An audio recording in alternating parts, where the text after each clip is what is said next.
designing an EFSA-compliant target animal safety study for EU feed additive applications. The aim of a target animal safety study, also known as TAS, is to provide an evaluation of short-term toxicity and a margin of safety of the additive in target animals.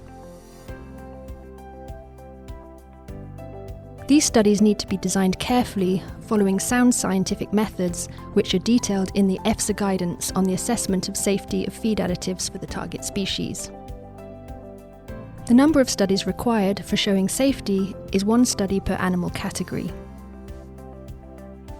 When designing the trial, applicants need to consider the number of experimental groups, the physiological stage of the animals, the endpoints to measure, and the study duration.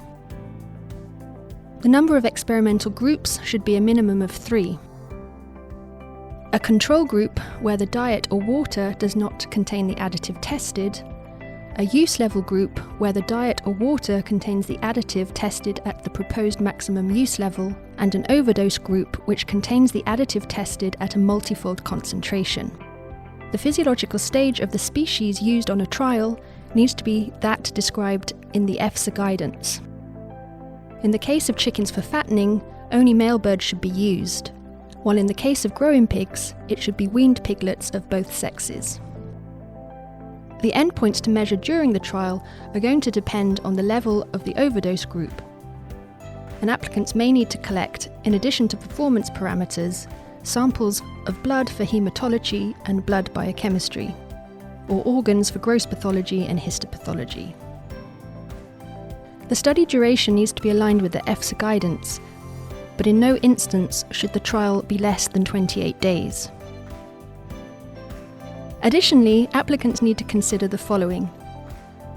Studies should respect rules on animal welfare laid down in EU legislation. Preventative treatments with antibiotics before the start of the trial should not be used.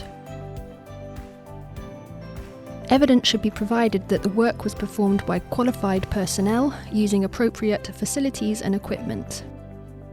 And finally, they should also consider that studies conducted outside the European Union must follow EU farming practice. Penentech specialises in feed additive authorisations, clock stops and renewals, so please contact us if you need any help with the application process.